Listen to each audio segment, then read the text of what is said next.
Passage है, पहले हिंदी में पढ़ेंगे फिर इंग्लिश में और तब डिसाइड करेंगे आंसर। निम्नलिखित 3 प्रश्नांशों के लिए निर्देश। नीचे दिए गए 2 परिच्छेदों को पढ़िए और परिच्छेदों के नीचे आने वाले प्रश्नांशों के उत्तर दीजिए। इन प्रश्नांशों के लिए आपके उत्तर केवल इन परिच्छेदों पर आधारित होने चाहिए।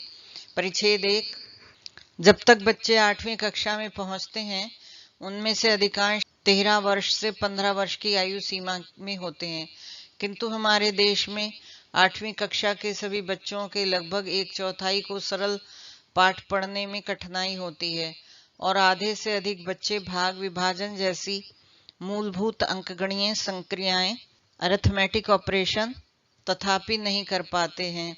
प्रारंभिक स्कूल से प्रत्येक वर्ष लगभग 25 मिलियन युवा लड़के और लड़कियां उस जीवन में प्रवेश करते हैं जो अनिवार्य स्कूली शिक्षा के बाद उनके लिए हैं। वे कम से कम संगठित क्षेत्र के कार्यबल में तो प्रवेश नहीं कर सकते हैं जब तक कि वे 18 वर्ष के नहीं हो जाते। अनेक परिवारों के लिए ये बच्चे स्कूल में इस स्तर तक पहुंचने वाले उनके परिवारों के पहले बच्चे होते हैं। माता पिता और बच्चे अपेक्षा करते हैं कि स्कूल से निकले ऐसे स्नातक ग्रेजुएट हाई स्कूल और कॉलेज तक जाएंगे। शायद ही कोई वापस कृषि में जाना चाहेगा। दूसरी ओर शैक्षिक अकादमिक सामर्थ्य के संदर्भ में उनकी योग्यताएं कक्षा 8 की पाठ्यक्रम अपेक्षाओं के आधार पर भी जितनी होनी चाहिए उससे बहुत निम्न होती हैं।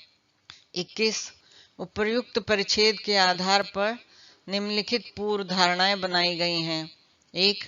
प्रभावी स्कूली शिक्षा के लिए सरकारों की तुलना में माता पिताओं की भूमिका अधिक है। ऐसा स्कूली पाठ्यक्रम जो आज की अपेक्षाओं के अनुरूप हो और पूरे देश के लिए एक समान हो, प्रकट की गई समस्याओं का समाधान कर सकता है। उपर्युक्त पूर्व धारणाओं में से कौन सी मान्य है? केवल 1, केवल 2, ना 1 और 2 दोनों, ना तो 1 और ना ही 2। 2 तो बिल्कुल नहीं ठीक है। पाठ्यक्रम की तो बात ही नहीं हुई। इंग्लिश में पढ़ते हैं तब डिसाइड करते हैं। निम्नलिखित में से कौन सा कथन इस परिच्छेद द्वारा संप्रेषित केंद्रीय विचार को सर्वोत्तम रूप से दर्शाता है? ए. देश में गरीबी के संपूर्ण उन्मूलन से हमारे स्कूली बच्चों के न्यून प्रदर्शन की समस्या का समाधान होगा। माता पिता और शिक्षक मौद्रिक प्रोत्साहन देना बच्चों के शैक्षिक अकादमिक प्रदर्शन में सुधार लाने की एक रणनीति है। सार्वजनिक नीति से यह सुनिश्चित होना चाहिए कि युवाजनों के सामर्थ्य और उपलब्धियां उनकी अपेक्षाओं के अनुरूप हों। डी. जब तक कुछ स्कूल उत्तीर्ण बच्चे स्कूल पास आउट कृषि में वापस नहीं जाएंगे, भारत जनसांख्यिकीय लाभांश डेमोग्राफिक डिविडेंड का लाभ नहीं उठा सकता। पहले इसे इंग्लिश में पढ़ते हैं फिर परिच्छेद 2 पढ़ेंगे। Directions for the following 3 items. Read the following 2 passages and answer the items that follow the passages. Your answers of these items should be based on the passages only. Passage 1. By the time children reach class 8, the bulk of them tend to be in the age range of 13 years to 15 years. But in our country, about a quarter of all children in class 8 struggle with reading simple texts, and more than half are still unable to do basic arithmetic operations like division. Every year, about 25 million young boys and girls from elementary school move into the life that lies for them beyond compulsory schooling. They cannot enter the workforce, at least in the organized sector, till they are 18. For many families, these children are the first from their families ever to get this far in school. Parents and children expect that such graduates from school will go on to high school and college. Hardly anyone wants to go back to agriculture. On the other hand, abilities in terms of academic competencies are far lower than they should be, even based on curricular expectations of class 8. 21st question. Based on the above passage, the following assumptions have been made. For effective school educations, parents have greater role than the governments. Second, school curriculum that conforms to today's requirements and is uniform for the entire country may address the issues brought out. So इसका answer D है, neither one nor two. D is the answer. 22nd, which one of the following statements best reflects the central idea conveyed by the passage? Total eradication of poverty in the country will resolve the issue of underperformance of our school children. B. Monetary incentives to parents and teachers is a strategy to improve the children's academic performance. C. Public policy should ensure that competencies and achievements of young people are aligned with their expectations. D. India is not going to take advantage of the demographic dividends unless some school pass outs go back to agriculture. C is the answer, क्योंकि expectation की ही बात maximum कही गई है और इस case में ये फैक्ट है कि बैकग्राउंड इफेक्ट डालती है, तो वो तो this is fact not an assumption and this is not discussed here. So curriculum की बात डिस्कस नहीं की गई है, बट एक पार्शियल सॉल्यूशन जरूर हो सकता है. नाउ पैसेज 2 हिंदी में देखते हैं. परिच्छेद 2. अब हम ये मान लेते हैं कि विज्ञान का एक सामाजिक उत्तरदायित्व है. यह विचार न्यूटन या गैलीलियो के मन में नहीं आया होगा. उन्होंने विज्ञान को जगत के एक विवरण के रूप में माना जैसे कि यह है, और उन्होंने जिस एकमात्र उत्तरदायित्व को स्वीकार किया वह था सत्य को प्रकट करना. यह विचार आधुनिक है कि विज्ञान एक सामाजिक उद्यम है और यह औद्योगिक क्रांति से प्रारंभ होता है. हम आश्चर्यचकित हैं कि हम सामाजिक बोध को और अधिक अतीत में नहीं खोज सकते, क्योंकि हम यह भ्रम पालते हैं कि औद्योगिक क्रांति ने एक स्वर्ण युग का अंत कर दिया. 23rd question. निम्नलिखित में से कौन सा कथन विज्ञान के विषय में लेखक की सोच को सर्वोत्तम रूप से दर्शाता है? ए. विज्ञान को वैज्ञानिकों की प्रतिबद्धता को अवश्य महत्व देना चाहिए. बी. विज्ञान सभ्य समाज का एक उत्पाद है और लोगों में वैज्ञानिक ज्ञान के संवर्धन के लिए इसका अवश्य उपयोग किया जाना चाहिए. सी. विज्ञान में हुई प्रगतियों के द्वारा ही औद्योगिक क्रांति संभव हो पाई. डी. विज्ञान को सत्य का अनुसरण अवश्य करना चाहिए, किंतु सामाजिक कल्याण के लिए उत्तरदायी भी होना चाहिए. सो इंग्लिश में देखते हैं. Passage 2. We take it for granted now that science has a social responsibility. The idea would not have occurred to Newton or Galileo. They thought of science as an account of the world as it is, and the only responsibility that they acknowledged was to tell the truth. The idea that science is a social enterprise is modern, and it begins at the Industrial Revolution. We are surprised that we cannot trace a social sense further back because we nurse the illusion that the Industrial Revolution ended a golden age. So question at 23rd. Which one of the following statements best reflects the thinking of the author about the science? Science must value the commitment of the scientists. No. Science is a product of civilized society and must be used for the promotion of scientific awareness in the people. No. Industrial revolution was made possible by the advancements in science. ये fact हो सकता है लेकिन यहाँ नहीं लिखा गया. D. Science must pursue truth but be responsible for social welfare. So इसका आंसर ये डी है. नाउ क्वेश्चंस मैथ से related and logical. 24th. Consider the sequence, this sequence that follows a certain pattern. Which one of the following completes the sequence? तो अगर आप बीच में से देखें सीक्वेंस को तो यहाँ पर ये बी बी आ रहा है, मतलब डबल हो रहा है, and then B C D, A B C, B C D यहाँ भी है एंड बी सी डी यहाँ भी था, A B C. So if we make Suppose we take A because we are seeing duplicate. So A, B, C, D. Then we have A and B double कर दिया गया and C, D. तो अब C double होगा तो C double हो गया.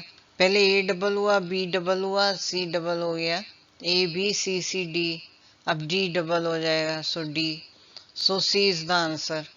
D, C. No, C is the answer.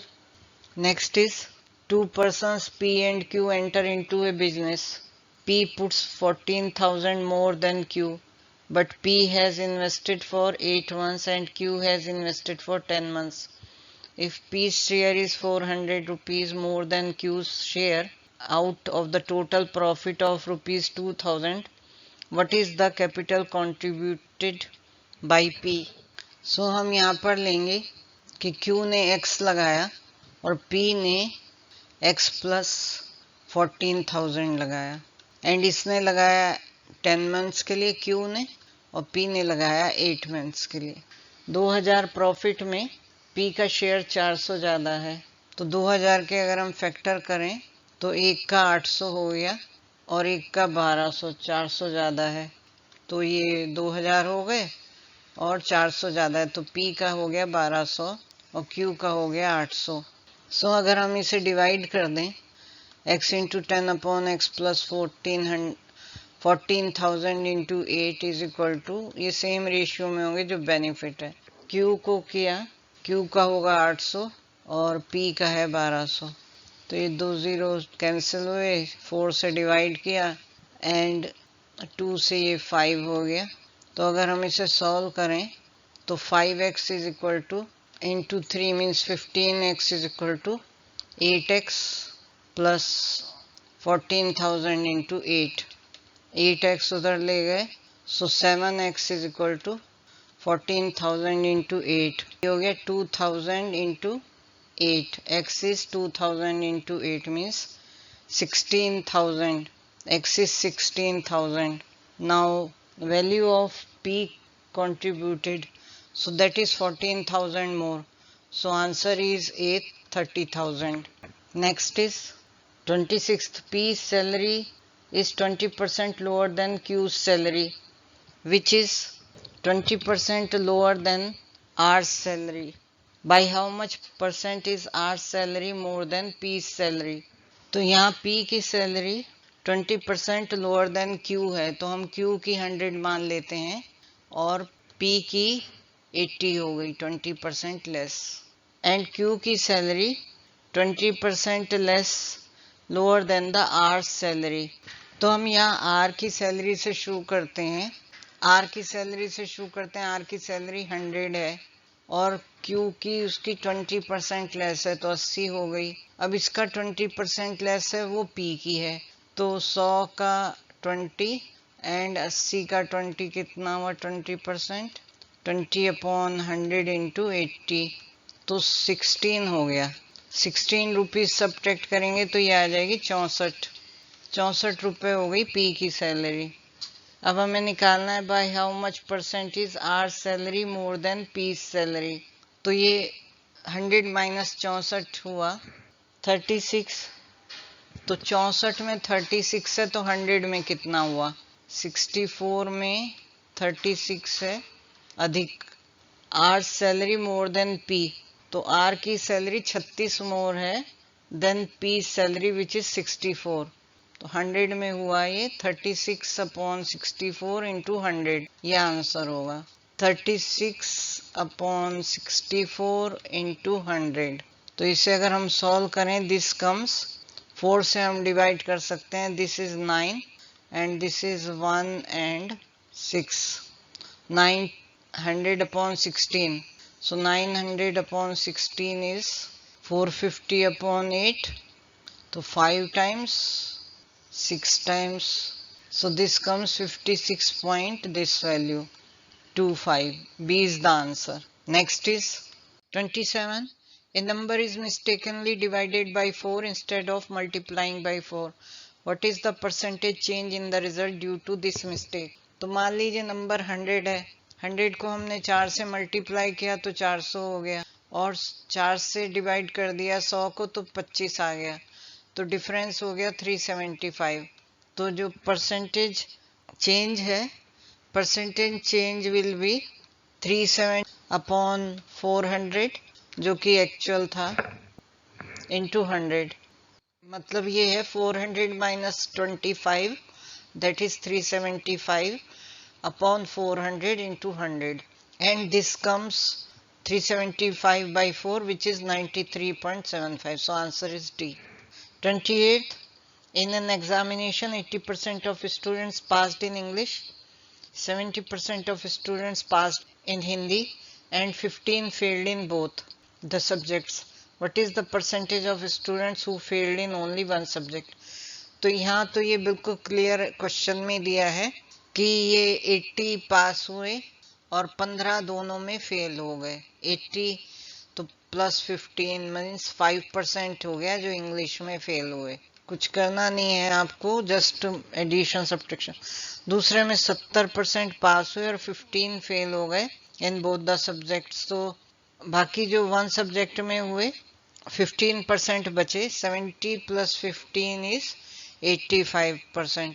सो 15% हैं जो बचे। तो इसका मतलब वो इंग्लिश में पास हो गए लेकिन हिंदी में फेल हो गए।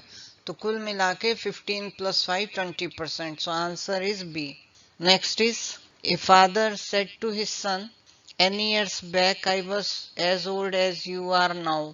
सो एनी ईयर्स बैक मीन्स अभी जो है प्रेजेंट एज हम देखते हैं फादर की लेनी है कि सन की। My present age is 4 times of your age any years back. तो any year back x age थी, any years back सन की जो एज थी वो x years थी, और अब इसमें n years जोड़ दिए तो ये प्रेजेंट एज हो गई सन की, और फादर की प्रेजेंट एज है 4x. If the sum of present ages of the father and son is 130 years, what is the difference of their ages? So 5x plus n is equal to 130. एक तो equation ही आ गई 5x plus n is equal to 130, और दूसरी ये है n years back I was as old as you are now, और दूसरी हो गई 4x minus n is equal to x plus n. ये पहले स्टेटमेंट से आया. So this gives 3x is equal to 2n, और दूसरी हमने निकाली है 5x plus n is equal to 130. n is equal to 3 by 2x, तो हम यहाँ रख देते हैं 5x plus 3 by 2x is equal to 130. इसे सॉल्व कर देंगे तो हमें x की वैल्यू मिल जाएगी. So this comes 13x is equal to 260. So x is equal to 20. And father's age is 4x means 80 years, and therefore son's age is 50. N is equal to 30, it means because x is 20 we put here, so 60 is equal to 2n, n is 30, and this is 80 is father's age and son's age is 50, और दोनों की as का difference 30 years है. Answer is A. Next, consider the following. These are the values where we have 1000 liters is equal to 1 meter cube, 1 metric ton is 1000 kg, 1 hectare is 10,000 meter cube. तो ये तीनों ही ठीक हैं. So answer is D. आपके लिए suggestion है कि आप जितने भी कन्वर्जन्स हैं यूनिट्स के उन्हें याद कर लें, जो कि आप इजीली यूज कर सकें to solve the questions. Hindi में पैसेज है. निम्नलिखित 4 प्रश्नांशों के लिए निर्देश. नीचे दिए गए 2 परिच्छेदों को पढ़िए और परिच्छेदों के नीचे आने वाले प्रश्नांशों के उत्तर दीजिए. इन प्रश्नांशों के लिए आपके उत्तर केवल इन परिच्छेदों पर आधारित होने चाहिए. परिच्छेद 1, विज्ञान का इतिहास मानव जाति का वास्तविक इतिहास है. इस अद्भुत सूक्ति में 19वीं शताब्दी के लेखक ने विज्ञान को उसकी पृष्ठभूमि से जोड़ा है.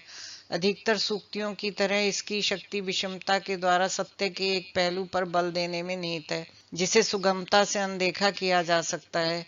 इस मामले में विज्ञान और मानव जाति के मध्य संबंधों को अनदेखा करना और विज्ञान को किसी ऐसे अमूर्त अन्य पक्ष के रूप में मान लेना सहज लगता है जिसकी कभी कभी उसके लाभकारी प्रभावों के लिए प्रशंसा की जा सकती है, किंतु युद्ध की विभीषिका के लिए बारंबार और सुविधानुसार दोषारोपित किया जाता है। विज्ञान और मानव जाति को समय समय पर मनुष्यों की सुविधानुसार पृथक नहीं किया जा सकता है, तथापि हमने देखा है कि सुधार के असंख्य अवसरों के बावजूद सभ्यता के वर्तमान काल के आरंभिक वर्षों में अंतर्राष्ट्रीय संघर्ष हावी रहा है।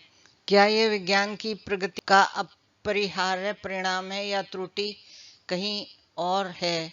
31वां परिच्छेद के लेखक द्वारा निम्नलिखित में से किसे किन्हें प्रभावपूर्ण तरीके से संप्रेषित किया गया है? विज्ञान के बिना मानव जाति आज तक अस्तित्व में नहीं रह सकती थी।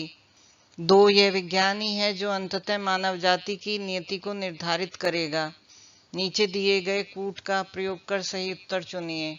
तो विज्ञान नहीं था तब भी मानव जाति थी, तो पहला तो गलत है, और आज तक अस्तित्व में नहीं रह सकती थी ये नहीं कहा जा सकता, क्योंकि तब अगर रह सकती थी तो अभी भी रह सकती थी, बट रूप अलग होगा। और ना ही ये निर्धारित कर सकती है नियति को, because there are very natural other factors which are involve in it. तो इंग्लिश के बाद डिसाइड करेंगे, but D is the answer. 32 उपर्युक्त परिच्छेद के आधार पर निम्नलिखित पूर्व धारणाएं बनाई गई हैं। 1. आधुनिक जीवन की विभीषिकाएं विज्ञान की प्रगति के अपरिहार्य परिणाम हैं। 2. सत्य के जिस पहलू को अनदेखा किया जा सकता है वह यह है कि विज्ञान वही है जिसे मनुष्य ने बनाया है। उपयुक्त पूर्व धारणाओं में से कौन सी सही है? इसका उत्तर इंग्लिश के बाद देखते हैं। परिच्छेद 2 केवल दीर्घ अनुभव से और ऐसे कई समुद्र तटों पर जहां उसकी भाषा नहीं बोली जाती वहां अपने सौदा को पसार कर बैठने से व्यापारी जान पाएगा कि उसके पास जो संग्रह है उसका मूल्य क्या है और अपनी पसंद में क्या स्थानीय है, क्या सार्वभौमिक। न्याय, प्रेम और सम्मान, शिष्टाचार जैसे कोमल पदार्थ और वास्तव में वे सभी चीजें जिन्हें हम चाहते हैं सभी जगह मान्य हैं, किंतु वे विविध रूप से गढ़ी जाती हैं और प्राय अलग तरह से व्यवहार में लाई जाती हैं, और यदि उनसे आपका सामना विदेशी भूमि पर होता है तो कभी कभी लगभग पहचानी नहीं जाती हैं। और मूलभूत सामान्य मूल्यों को सीखने की कला संभवतः यात्रा का सबसे बड़ा लाभ है उन लोगों के लिए जो अपने साथियों के बीच सहजता से रहने की इच्छा रखते हैं। 33 यात्रा करते समय जब हम अन्य लोगों से मिलते हैं तो हम किनके बीच अंतर करना सीखते हैं? कल्पना और समझ, समुदाय और राष्ट्रीयता, स्थानीय मूल्य और सार्वभौमिक मूल्य, मित्र और शत्रु। इंग्लिश में पढ़ते हैं। Directions for the following 4 items. Read the following 2 passages and answer the items that follow the passages. Your answer to these items should be based on the passages only. Passage 1. The history of science is the real history of mankind. In this striking epigram, a 19th century writer links science with its background. Like most epigrams, its power lies in emphasizing, by contrast, an aspect of truth which may be easily overlooked. In this case, it is easy to overlook the relations between science and mankind and to treat the former as some abstract third party, which can sometimes be praised for its beneficial influences, but frequently and conveniently blamed for the horrors of war. Science and mankind cannot be divorced from time to time at man's convenience. Yet we have seen that in spite of countless opportunities of improvement, the opening years of the present period of civilization have been dominated by international conflict. Is this the inevitable result of the progress of science, or does the fault lie elsewhere? 31st question. Which of the following is our emphatically conveyed by the author of the passage. Without science, mankind could not have continued to exist till today.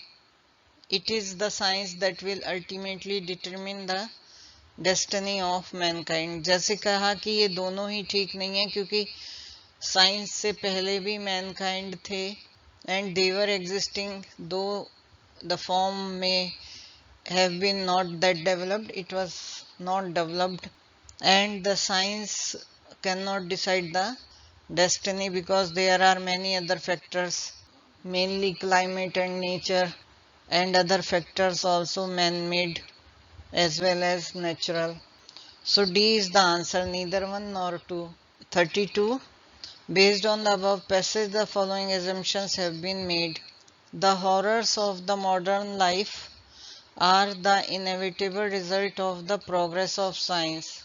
ये सही नहीं है, क्योंकि इसमें जो है लिखा है कि कभी कभी तो प्रेज कर दी जाती है, sometimes beneficial influences, but frequently जो है ब्लेम की जाती है हॉरर्स ऑफ वॉर.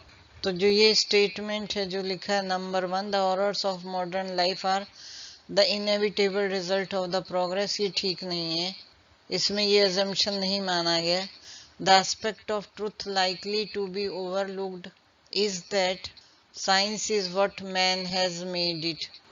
इस पैराग्राफ में ये कहा गया है कि by contrast an aspect of truth which may be easily overlooked, in this case की ये है relation between science and mankind, and to treat the former as some abstract third party.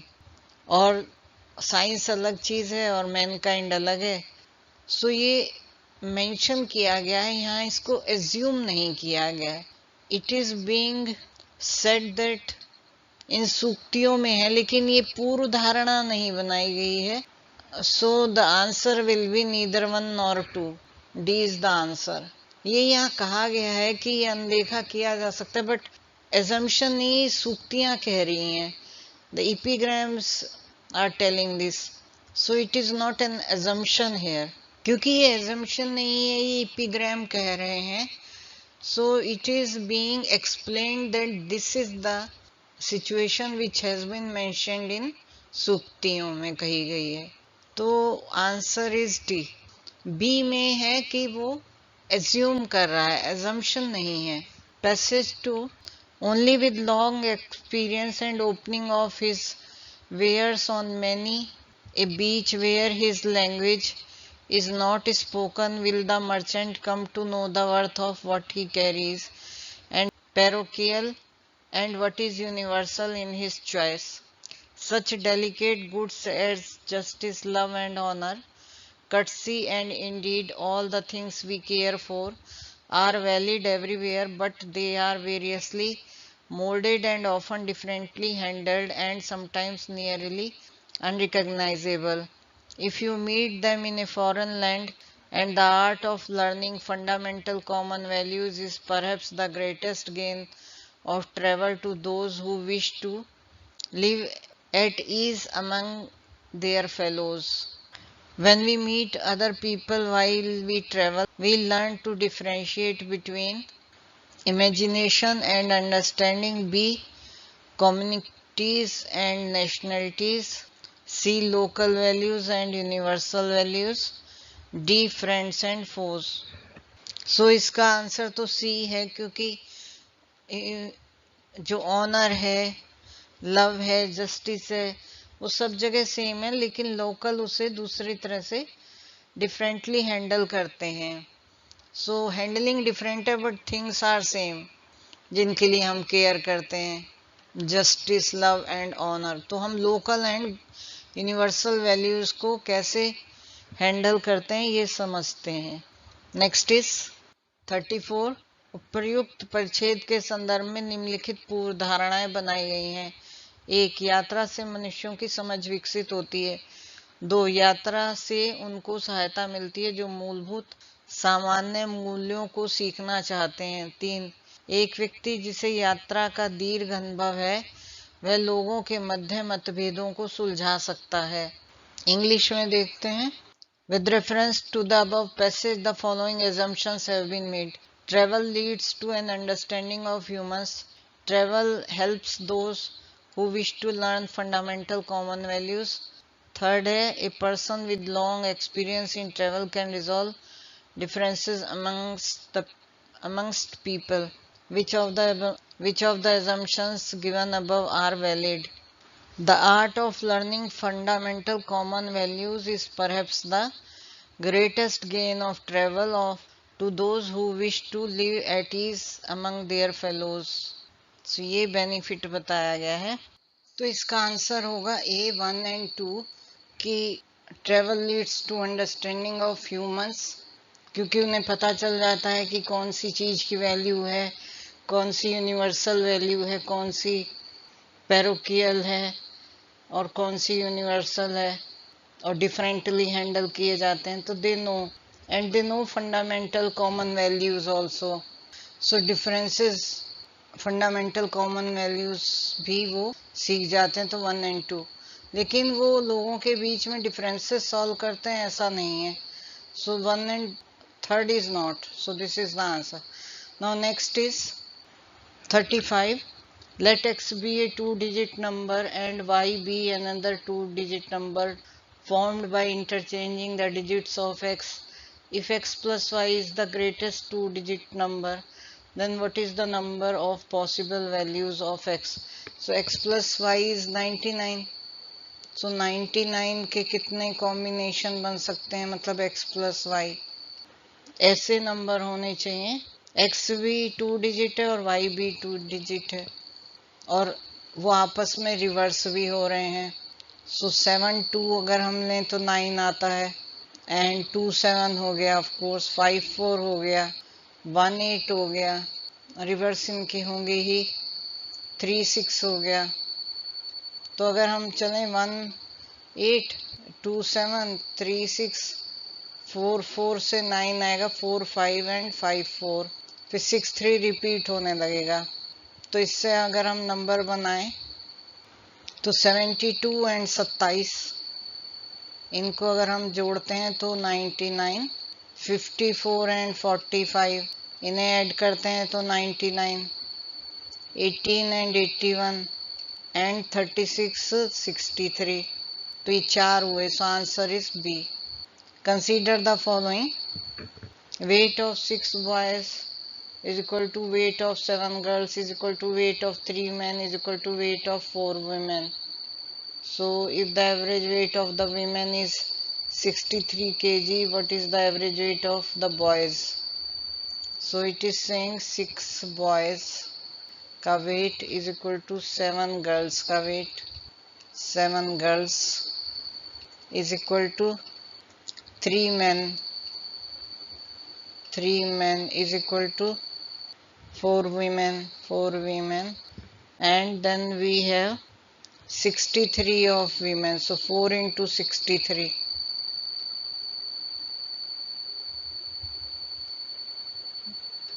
यहाँ हम 63 लिख लेते हैं, 252 आ गया ये।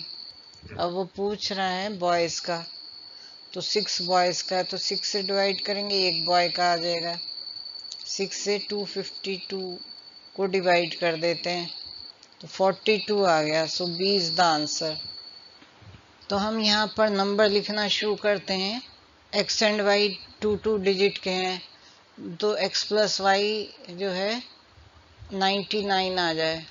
तो ऐसे नंबर जिनका समेशन 9 आए 1 8, तो इसके साथ 81 हो जाएगा, 99। देन 2 के साथ हो गया 7, इसका हो गया 72। 3 से 7 हो गया 3 6, इसका हो गया 6 3। तो यहाँ 7 2 भी लिख लेते हैं एंड 6 3 भी। सो 27 72 36 63 and then 5 4 and 4 5. So we have, it is asking what is the number of possible values of x. So x may take all these values, because if it is x this will be y, and if this is x it will be y.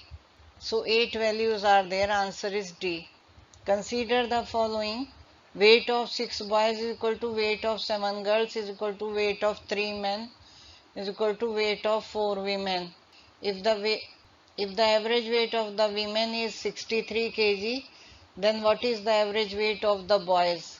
So this is 6 boys is equal to 7 girls is equal to 3 men is equal to 4 women, and women का average is 63.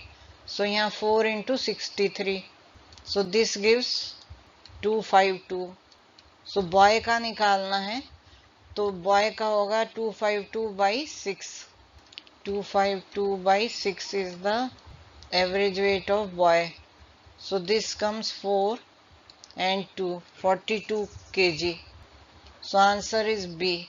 Next is, how many times the hour hand and the minute hand coincide in a clock between 10 AM and 2 PM same day? यहाँ हम लेते हैं कि ये 10 o'clock है, यहाँ 11 है, ये 12 o'clock हो गया, ये 1 o'clock and this is 2 o'clock. अब जब 10 o'clock बज रहा है तो आवर हैंड यहाँ पर है और मिनट हैंड यहाँ है. ये पूरा मूव करके आया जब तक 11 बजा, तो 11 बजने पर ये यहाँ पहुँच गया और ये वापस यहाँ आ गया मिनट हैंड. तो एक बार क्रॉस कर गए, सो 1 टाइम. अब 12 बजने के लिए शुरू किया तो ये 12 से स्टार्ट करके यहाँ पर आया और ये 12 से स्टार्ट करके ये मूव करके जा रहा है एंड ये आवर हैंड पहुंच गया 12 पर और ये मिनट हैंड भी पहुंचा, यही कोइंसाइड किए. सो सेकेंड टाइम हो गया कोइंसाइड. नाउ उसके बाद मिनट हैंड मूव करने लगा फास्टर देन आवर हैंड और ये 1 तक पहुंचेगा और ये 12 पर आ जाएगा. तो यहाँ नहीं ओवरलैप किया. उसके बाद 1 से 2 पर जा रहा है आवर हैंड और मिनट हैंड यहाँ से, और जब तक 2 बजेगा ये घूम करके 12 पर आएगा. तो एक बार और करेगा, तो 3 बार है. Answer is a. Next is the calendar for the year 2025 is same for. जैसे कि हम जानते हैं 6 साल में कैलेंडर रिपीट होता है. क्यों? क्योंकि एक लीप ईयर आएगा और लीप ईयर के 2 दिन हो जाएंगे और बाकी 5 ईयर्स. 5 ईयर में एक एक लीप ईयर आएगा, तो ये 5 डेज हो गए, 7 दिन आ गए. और ये ही हमें 7 डेज जब ऐड हो जाते हैं, क्योंकि हर ईयर में एक डे अहेड होता है, तो 7 डेज ऐड होके सेम ईयर आ जाता है. तो आफ्टर 6 ईयर्स, और इसमें लीप ईयर आ भी रहा है 25 के बाद. 25 तो लीप ईयर नहीं है. 2026 ये भी लीप ईयर नहीं है. 27 भी नहीं है. 28 इज ए लीप ईयर. 29 भी नहीं है. 30 भी नहीं है and 31. So this will be 1 2 3 and यहाँ 2 जुड़ेंगे 5 6 7 और ये 31st में रिपीट हो जाएगा. Let P, Q, R and S be distinct positive integers. Let P, Q be odd and R, S be even. Consider the following statement. So इसमें P minus R, ये even P is odd, odd में से even को subtract किया, मतलब 3 में से 1 गया, 3 में से 2 गया, तो 1 बचा जो कि ऑड ही आएगा. Odd square is odd. 3 square is 9. So odd into, तो ये टर्म ऑड हो गई. And next term is even. Q into S. Q is odd, S is even, so multiplication is even. So odd into even is even. So ये correct है. Next में Q minus X. Q minus S. Q is odd, S is even, तो ये odd ही आएगा. 3 minus 2 is 1, odd. तो ये odd हो गया पहला part. Into Q square S. Q जो है odd है, 1 स्क्वायर इज 1 और 3 स्क्वायर इज 9, तो ये odd ही होगा. Into S, into S is even, so odd into even is even, तो ये भी इवन है, करेक्ट है। Then Q plus R, odd plus even, 3 plus 2 5, odd, odd square is odd, p plus s, p is odd, s is even, 3 plus 2 5, odd, odd into odd, 3 into 3, odd, so all the 3, D is the answer. Next is, what is the angle between the minute hand and hour hand when the clock shows 4.25 hours? 4.25, सो यहाँ पर ये 12 o'clock and this is 3, somewhere here 4 and 4.25 में ये यहाँ होगी, दोनों ही move कर गए। तो बेसिकली 25 मिनट में आवर हैंड कितना मूव किया एंड मिनट हैंड कितना मूव किया, ये निकालना है और दोनों का हम डिफरेंस निकाल लेंगे, वही एंगल होगा।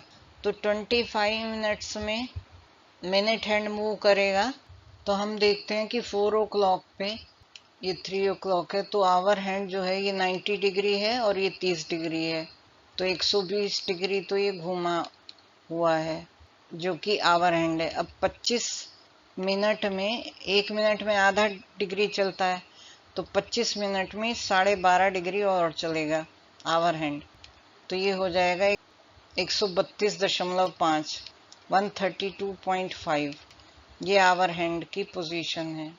और जो मिनट हैंड है वो होगा, 1 मिनट में चलता है 6 डिग्री और 25 मिनट में चलेगा 25 इंटू 6, तो ये हो जाएगा 150, सो 150 माइनस 132.5, तो ये आ जाएगा 17.5, तो आंसर इज सी।